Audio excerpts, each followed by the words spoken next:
পায়? 1480 টাকা ভাইয়া। 1480 করে। আর এমনি যে মানুষ যে বলে 1070 টাকা করে, ওটা কবের কারিয়া? আমরা 1070 টাকা দিয়ে 23 সালে।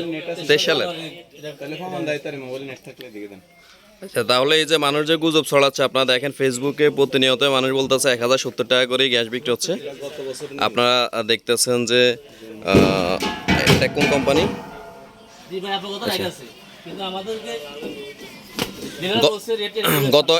গত এক সপ্তাহ আগে, মানে গত শুক্রবারে এখানে গ্যাস বিক্রি করে গেছে উনি 1400 টাকা করে, 1420 টাকা করে, বন্যার ভিতরে গ্যাস বিক্রি করে গেছে। কিন্তু এখন সব কিছু স্বাভাবিক হওয়ার পর আরও নাকি 50 টাকা করে বৃদ্ধি করেছে।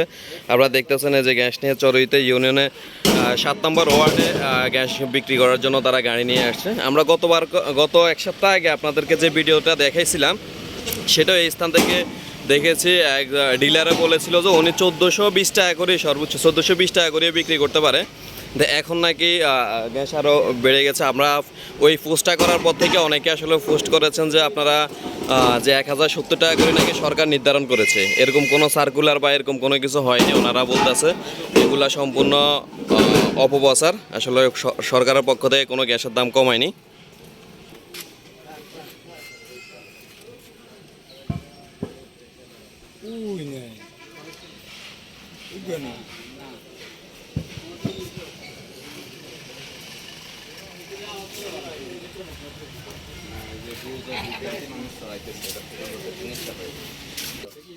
বলেন।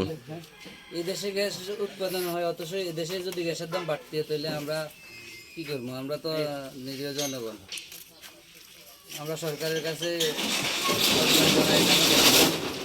আরো অনেক কম দেওয়া হয়।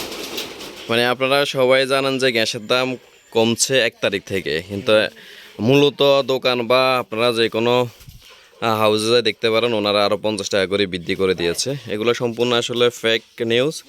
আপনারা যদি গ্যাসের দাম কমাইতে চান তাহলে অবশ্যই সরকার যে নির্দিষ্ট তালিকা দেওয়া আছে সেই তালিকা অনুসারে আপনারা গ্যাস কিনতে পারবেন। শুধু ফেসবুকে অপপ্রচার চালিয়ে মানুষদের বা দোকানদারকে বিভ্রান্ত না করার অনুরোধ রইল।